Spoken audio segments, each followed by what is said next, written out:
All right, so you get sentenced to 16 years. Mm-hmm.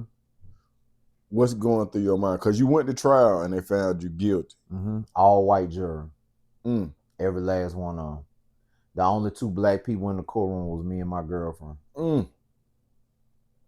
Yeah. Now, your girlfriend at the time, is this Ed's mom? No. Okay. She was older than me. Okay. She was my because that's what I used to deal. Ed's mom probably was the only chick I was dealing with that was my age at that time. Everybody else was an older woman. Okay. Yeah. All right. So you get found guilty. You're how old at the time? 23. 20. Because I made a birthday while I was in there, so it was 23. All right. Do you go back for an appeal? Yeah, eventually I did go back for appeal. How did they go? Went first of all went to motion for new trial. They denied it. Then went to the Georgia Court of Appeals. And this is where it just really gets sketchy because they denied the appeal, which would be called affirm, but it was in an unpublished decision, meaning that we gonna leave it like it is, but we don't want nobody to know the circumstances of it. So it was a case in there called Rivers versus State. Because see, number one, I did what I did. I'm not trying to take away from that. Mm-hmm. But it still was a question. They really couldn't prove it. Mm-hmm. You know what I'm saying? Because I didn't tell on myself. They had a witness, but the witness was iffy. I had a witness that said I was at another spot at the time of the robbery. Mm-hmm. It's just that the jury believed the victim. You know what I'm saying? But they really didn't have no evidence of the crime. Mm-hmm. So in my opinion, that's why they unpublished. Because if it's good case law, you gonna want other prosecutors to use this as an example. Right. You know what I'm saying? So yeah, the case was called Rivers versus State. So at this time, I'm sitting at DeRay James on appeal, fighting appeal and everything. It was a young brother down there. I don't even know his name. I think he was from Warner Robins, man. He was like, man, let me see your transcript. So gave him the transcript. He said, man, right here is where the mistake at. Rivers versus State. Gave it back to me. I say, dang. He said they deny your appeal, file habeas corpus. This is your mistake right here. Mm-hmm. Case got affirmed. Filed a motion for search warrant to the Supreme Court. That got denied. Filed, I transferred from DeRay James to Central State Prison in Macon, and that's where I filed my habeas corpus. Okay. And got that up and running. Lawyer came to the hearing and admitted he made a mistake in the case. Now, it's one thing for me to break the law, but it's another thing for them to break the law and convict. They cannot break the law convicting me. Right. And that's what they did. And he helped them. And he admitted it. But nothing still because ain't got no money. You know, I'm locked up. I already got the time. Ain't got nobody to fight it for me. Right. So that got denied a year or two later or whatever. I think I transferred from Central State Prison. I think I was there for like 20 months. Transferred from Central State Prison, went to Hall County. Now I'm like, oh, I'm outside the gate every day. Yeah. I'm eating, I'm hitting, you know what I'm saying? I got everything going on. So eventually, the girlfriend at this time, 7 years has passed by. And the girlfriend that, you know, got locked, she got tired. She fell off. My case was still on appeal in the Supreme Court. I was appealing the habeas corpus. Kind of at this time, a year or two passed by. I'm getting familiar with the clerk at the Supreme Court. The last call I made to her, they was denying the case. But we already familiar. We not talking or nothing like that. We familiar with each other. She know who I am. She was like, well, if it's anything I could do to help you, you know, just let me know. I said, well, can I have your phone number? She was like, I think about that now. Just call me back in about an hour. I don't know about that. Called her back in about an hour. She gave me the number. Mm. Started talking from them. And that led, that led to we To you got married. driving to Chicago and dropping your son off. Correct, because that's where he came from. Okay. That's where he came from. Yeah. All right. I'm gonna shift gears. Where do you do your diagnostic at? Jackson. And can you describe Jackson at the time? Jackson has always been turned up. Mm-hmm. But I think at the time when we was passing through, you wasn't there that long. See, now Yes. people go there and sit there for about a year. You know what I'm saying? Back then, I could remember I left Cobb County Jail. First of all, this was when the Falcons went to the Super Bowl the first time. Kicked in Minnesota, made the kick. We going to the Super Bowl. We tearing the dome up in Cobb County. We on our way to the Super Bowl. Yeah. These people transferred me. Transfer day is Tuesdays and Thursdays. Right. It got to be Friday. I'm knowing that, okay, Thursday then went by, so I'm not going to Jackson. Right. I'm going to see this Super Bowl. Boy, don't you know they transferred on, I think it was January 29th, Friday. We were the only bus left Cobb County. Went to Jackson from there. The only bus that showed up at Jackson on Friday came from Cobb County. They don't even do transfers on Friday. They don't even do transfers on Friday, bro. When you look at my thing, it says enter date January 29th. I'm about 99% sure of that, but that was a Friday when I hit Jackson. Me and one of my close friends now who we're still friends. That's my A1. You know what I'm saying? And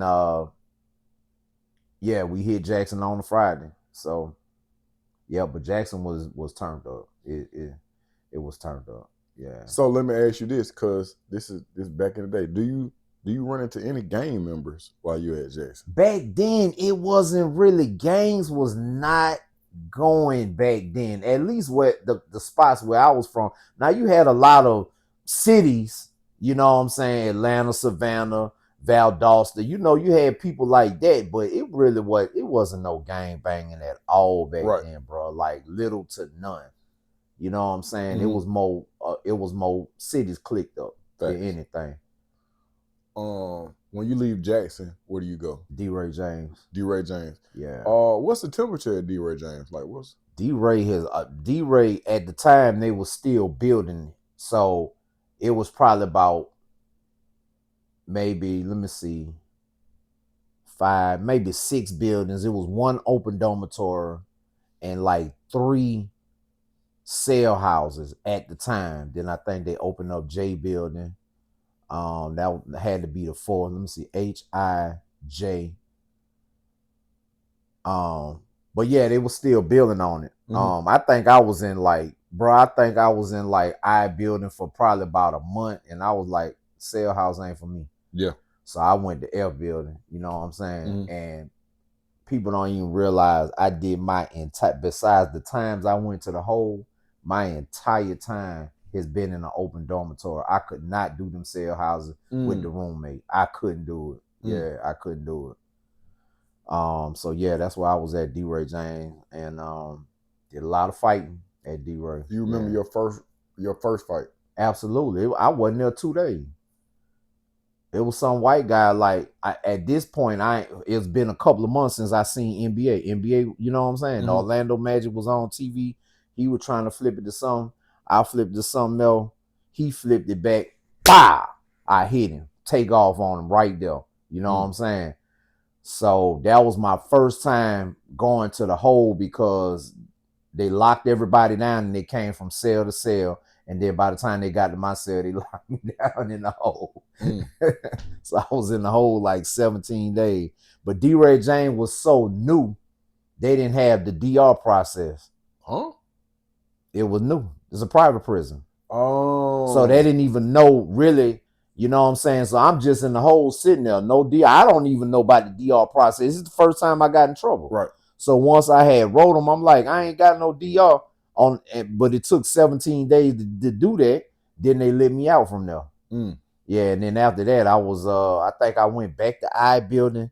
One time I got into another fight at the poker table, went back to the hole. When I came out, it was F building from there. I had to be in the open house, in the open dormitory. Yeah. You ever see any wars pop off or riots or just extreme acts of violence? Probably at D-Ray James, probably city stuff. Nothing more than Atlanta versus Savannah or something like that. It wasn't bad. I honestly didn't even see shanks back then. Right. Yeah, it was always hands or lock in the sock or soap in the sock or you know what I'm saying, or mop ringer, mop stick or something like that. It wasn't no shanks back then. Yeah. That I know of. Right. Yeah. Right. Now,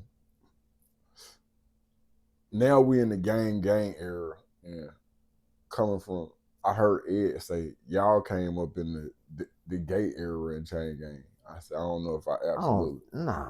That's not accurate. It was just more of a city thing back then. That was your gangs right there, city. You know what I'm saying? Oh, homeboy. Oh, he from Fourth and the Dirt. Okay, yeah, he with us. You know what I'm saying? It wasn't even really no Muslim stuff going on back then.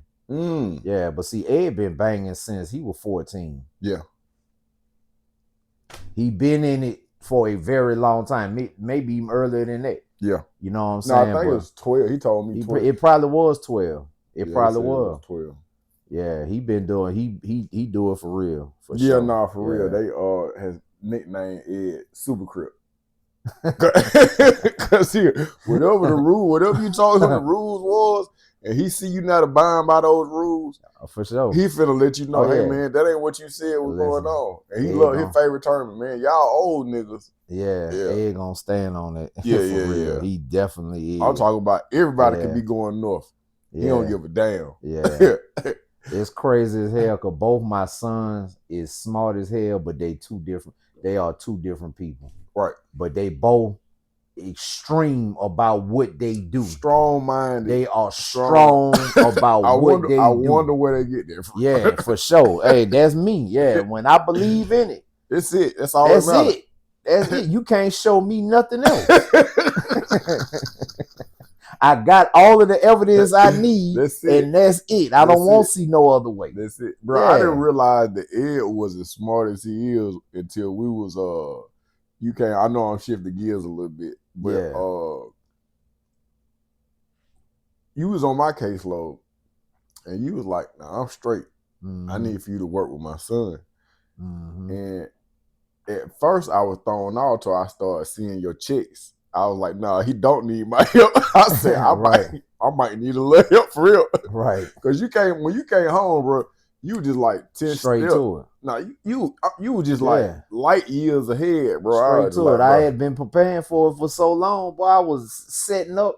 I was in the halfway house for 11 months before I got out. The setup started right then, as soon as I got there. All right.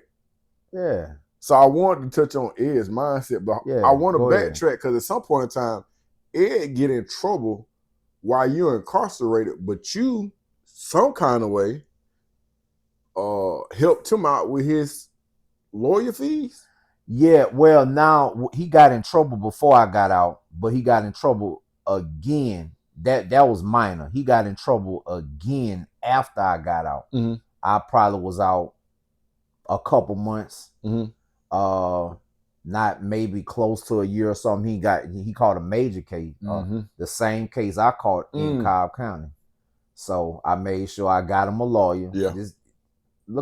He is his father's son. Right. Got him a lawyer. She got him. He had the same exact crime. He only got like a 10-3 or something like that. It could have been crazy. So it could have been crazy. He got my same last name. You know what I'm saying? They already know who he is. They know who his daddy is. You know, it could have got real stupid. But she was able to finagle him a lesser. I didn't want him doing the time that I did. Right. You know what I'm saying? So I came up with the money, got him the lawyer. Let me tell you how good this dude, how lucky he be sometime. Mm-hmm. He pulled a lawyer. Now they in a relationship. She coming to see him while he locked up and everything. He got out. She left her husband. She left her. I helped them move. She left her husband in the apartment, moved everything that she wanted to move. You know what I'm saying? That's crazy. And they got a house in Summerhill. That's crazy. Yeah. But I don't know what happened after that. But you know. He his daddy's son because both of y'all on the same agenda when y'all in there. Well, y'all ain't on the same agenda, but you get married, you have children while you incarcerated. Mm-hmm. He go to jail and finesse the lawyer that I bought him. I got him. The lawyer, because the story is on this page. If you ain't seen, go to that story right now. The lawyer moved her husband out the house so Ed could move in. I mean, Ed is there initially with both of them. Yeah. And at a young age, because I forget how old he was at the time. Yeah, he was number like 18 or 19. Yeah, hey, this was right when, because when I got out, he was 18. And he was 18 or 19 when that kicked off, because I think they did move him in, and she moved him out, but then eventually she left the apartment because the apartment was off of what is that? Somewhere in Brookhaven, somewhere. Mm-hmm. I can't remember. Mm-hmm. But yeah, I helped them move because I had a pickup truck. I always had a pickup truck. Got you. Helped them move to their new spot and everything, and it just went from there. Yeah. Yeah. All right. So when I'm fresh on my case management, this Ed about 30 now. So yeah, it'd be 31 next month. Yeah. So he 18 at the time. Mm-hmm. Damn, you getting old. We getting old, boy. Yes, you is, brother. Yes, we is.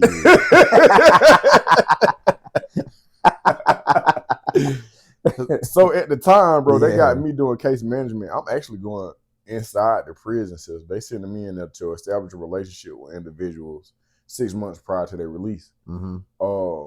You and another brother made change how I looked at just the mindset of people coming home, man. Because I was just like, man, a lot of these dudes, man, they don't need no help. I say, helping him, you gonna get in his way. That man already got a plan. Best thing for you to do is take some fucking notes because he got something for you.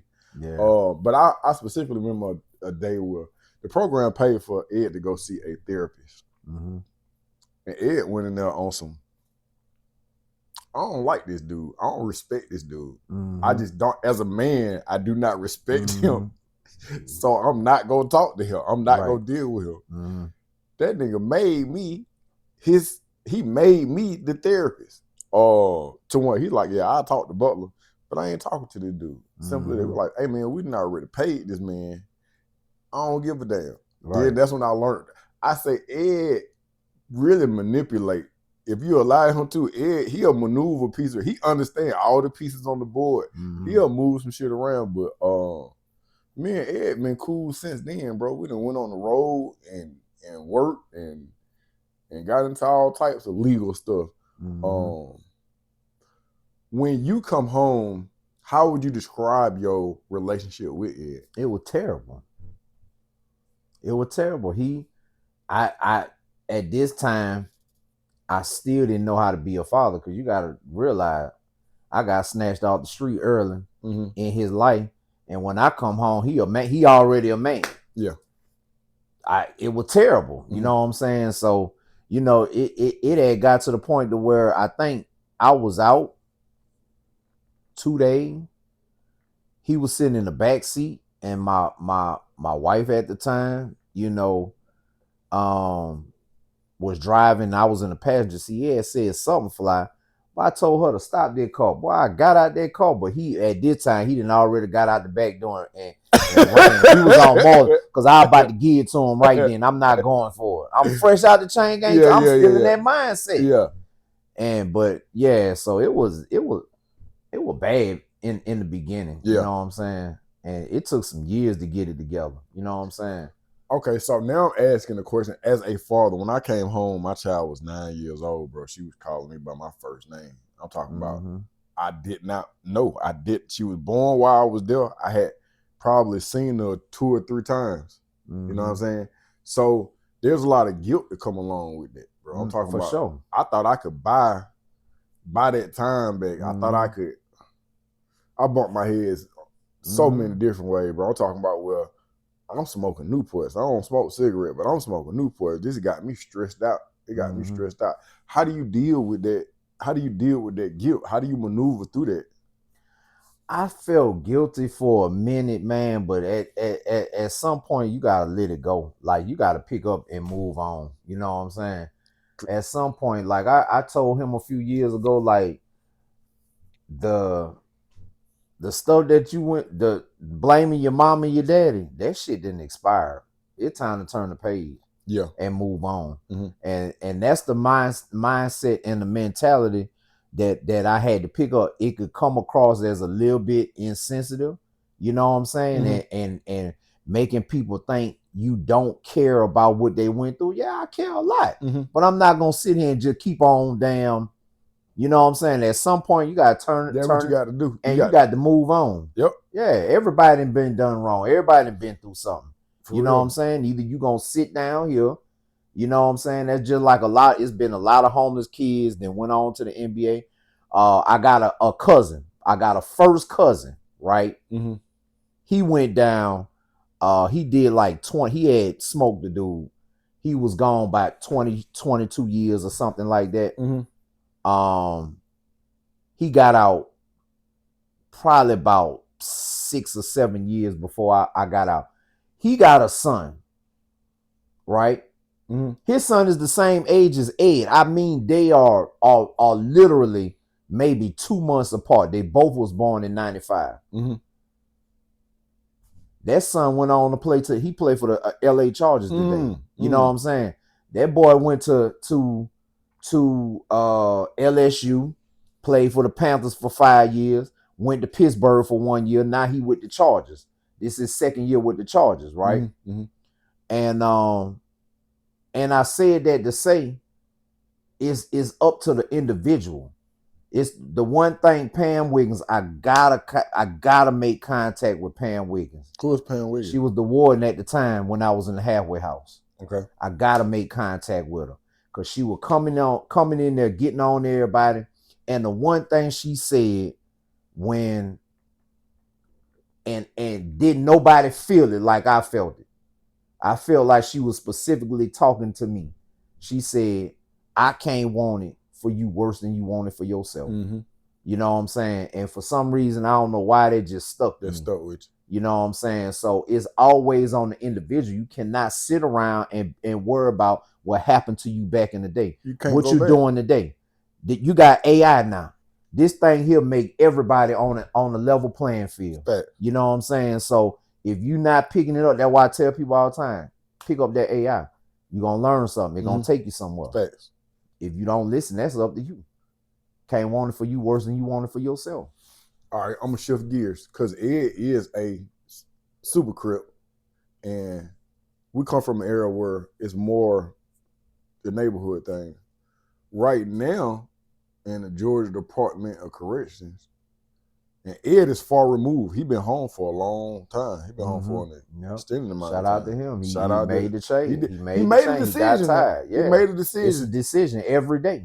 He made a decision. He was like, hey man, I ain't doing that no more. Right. And he'll tell you in a minute, fuck that. I'm not doing it. Yeah. I'm not doing it. Yeah, you could shift your rank into bringing people in the right direction. You don't. Facts. Yeah, you know what I'm saying? Now you 31 now. You now. Nah, for real. So right now, there's a lot of violence that's going on in the chain gang. It's people like the month of it's August now. I think 34 people died last month.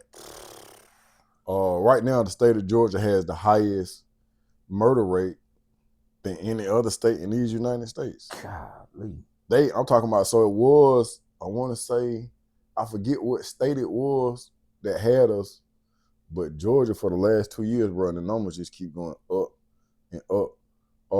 What is your take on the ever increasing violence going on in the Georgia Department of Corrections? It is real sad because you got some people in there that don't care at all. They don't care about life. They don't care about you. They don't care about themselves. How you expect them to care about something that's around them? You know, you got people that live every day to get up to make your life a miserable living hell. You know what I'm saying? And it's just a sad situation.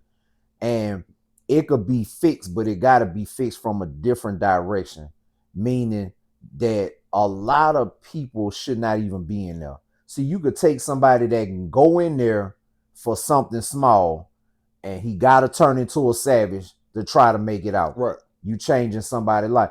All these small crimes, all these not victimless crimes and stuff like that, they need to change that. They need to change that. I give you a good example. Possession of a firearm by a convicted felon. That's a victimless crime. Especially he ain't doing nothing with it. But protecting it is dangerous out here. All right. It's you go to Walmart, something might kick off. You go to Kroger, you could be at church, you could be at school. Man, somebody can come knock on your door nowadays. Somebody can kick your door in. You can't protect yourself.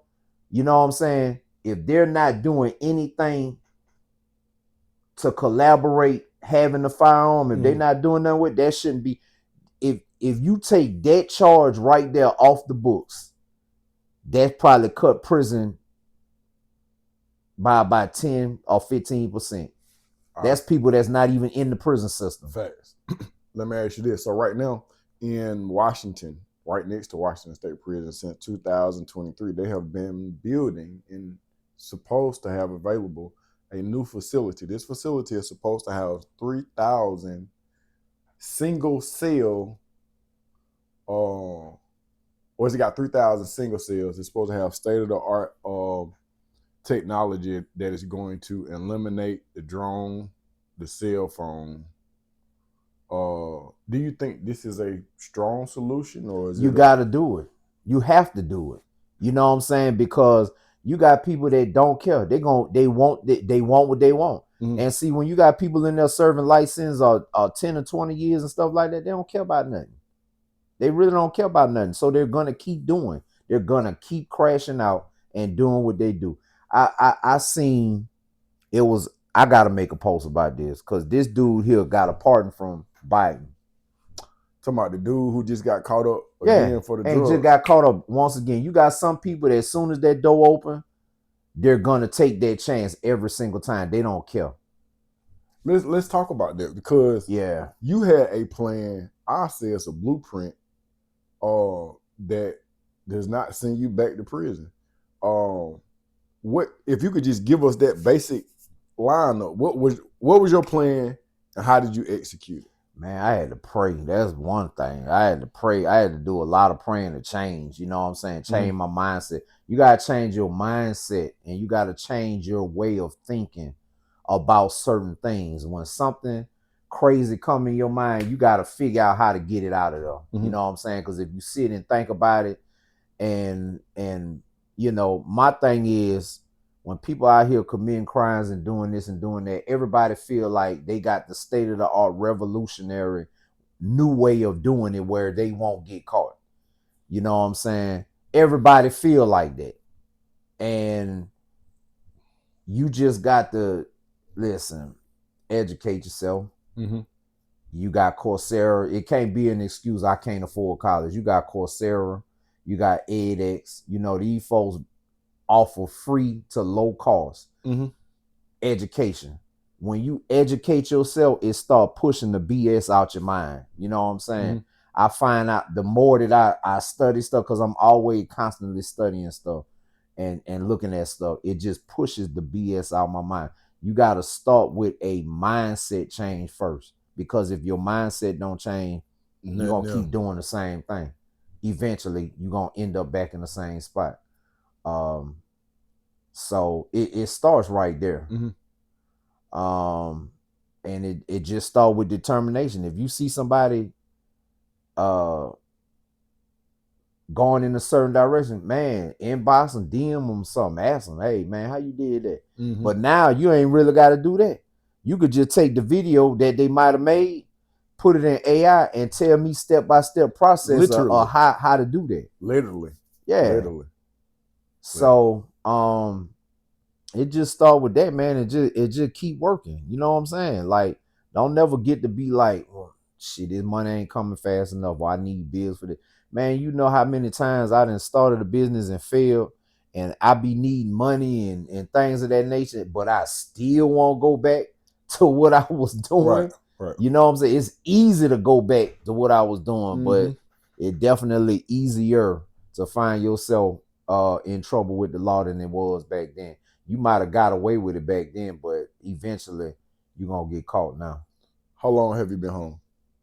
It has been I've been home since January 16th, 2014. So that's about 12 and a half years now. Hey man, congratulations. Yeah, appreciate it. Have you gone back since then? Nothing. Not one time. Nothing. All right, so no kind of way.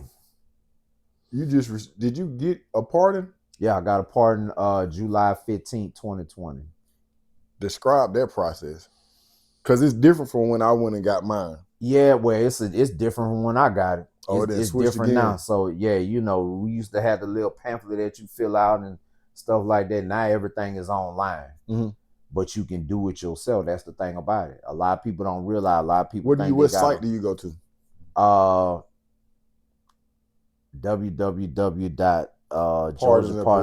and Parole, something like that. Yeah.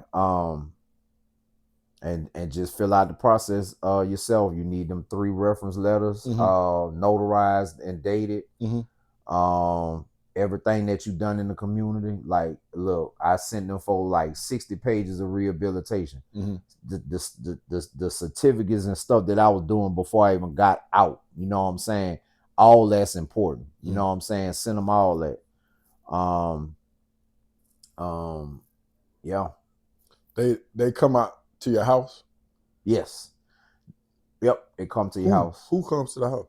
One of the investigators. Okay. The Georgia Pardon and Parole investigators. Yeah, they be having stuff like they a police. They look like a police to me. So yeah, I guess they would be a state officer. So they come to your house to interview you, ask you about the crime, ask you about if you got drug problems, alcohol problems, mental health problems. They ask you all that. From the time that you initiate the paperwork to the time that you receive the pardon, how long is it? It's probably about 18 months. Yeah. Do you ever get denied?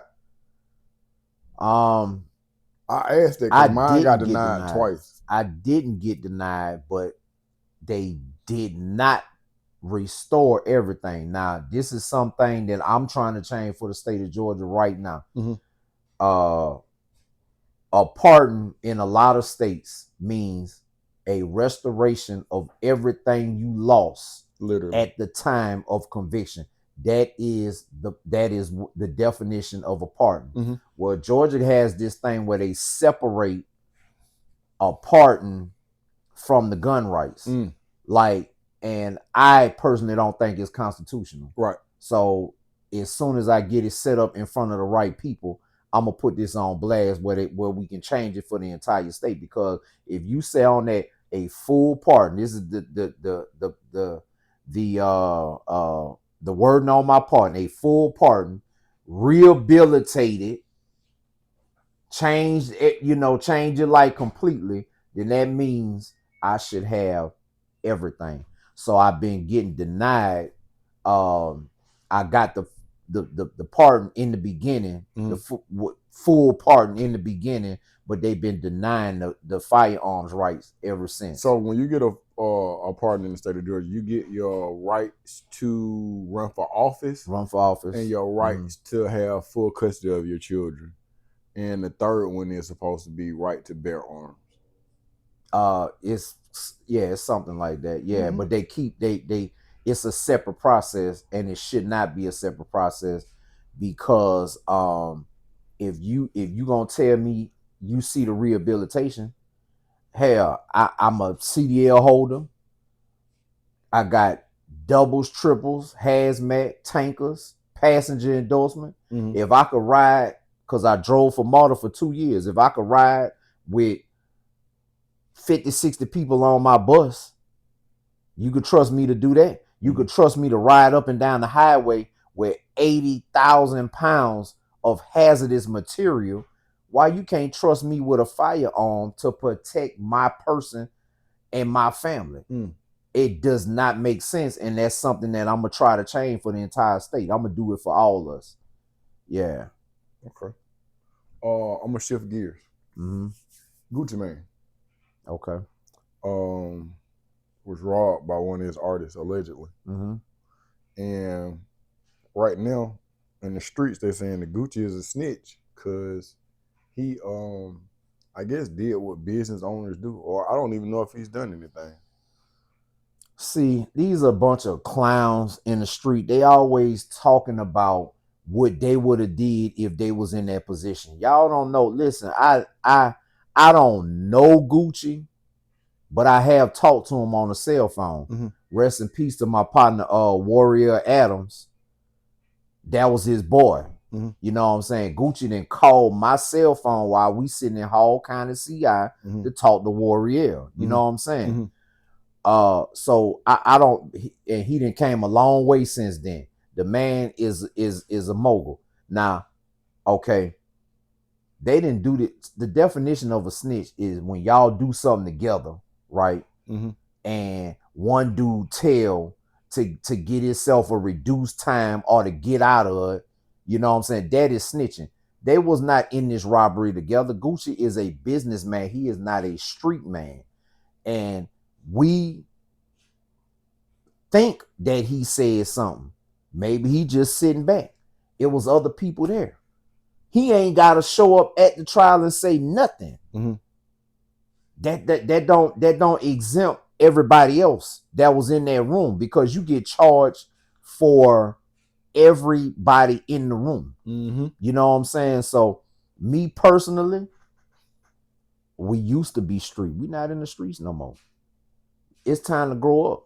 The streets is dead. All these codes, all these codes, these street codes that people live by, they not living by it. Right. You know what I'm saying? This man got a family to feed, and get what? He did what he was supposed to do. If he did, because we still don't know if he said so. We don't know.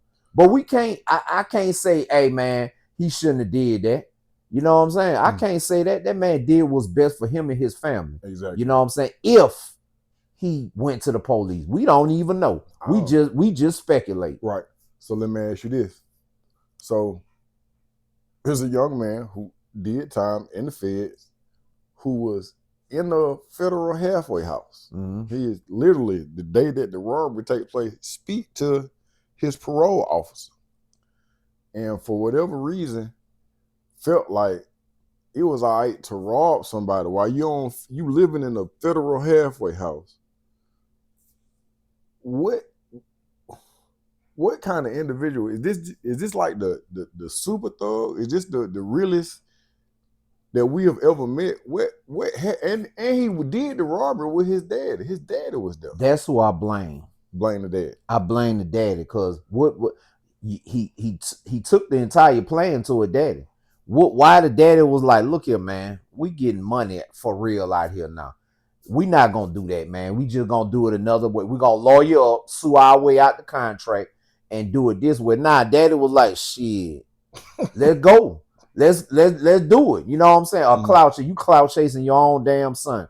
You know what I'm saying? Calling yourself riding with your son on some BS. Come on, man. That was crazy.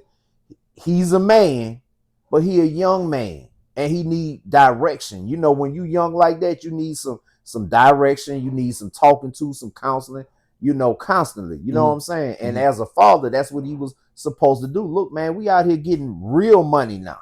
You know what I'm saying? We gonna do it this way and not that way. Nah, dad was right on in with the stupidness. Like, yeah, and I'm telling you, them feds, man, they ain't playing, man. They not playing with you, man. They're not playing with you, and it was just real stupid. It was real stupid. I don't know what told him. Who else tried to do this? Somebody else tried to do it. We see stuff happening and still come right along and still be trying They to do say the same Suge thing. did it to Vanilla Ice back in the day. I think it was Suge Knight, but it was somebody It else. was somebody else. I know O.J. Simpson had a similar, Yeah. you He know was what I'm trying to come back saying? and get his He was trying to his go back and get his stuff. You know what I'm memorabilia, saying? So like we watch people go to prison for these things and still turn around and do them. It doesn't make any sense. All right, I'm gonna shift gears. Yeah. Keefe D. He in trouble. No two ways about it. He in trouble. Yeah, because he did a lot of talking on camera, and that's what them folks using against him because he done already placed himself at the scene. You know what I'm saying? And you didn't say it that you gave the gun to him. Now, me personally, I believe that Diddy is never gonna see the street again. I For real? believe Hold on, Diddy. break that down. I believe Diddy gonna get charged. They saying that Diddy's supposed to come home February 2028 or something like that. That's a long way away, ain't it? Yeah, a lot. Okay then. Get what? With this Tupac trial going along, his name gonna come up. Okay, his name coming up in that trial, and they said he allegedly paid $1 million to have him knocked off. Somebody paid some. Boy, that's all the feds need to charge. Boy, I don't think Diddy coming home, boy.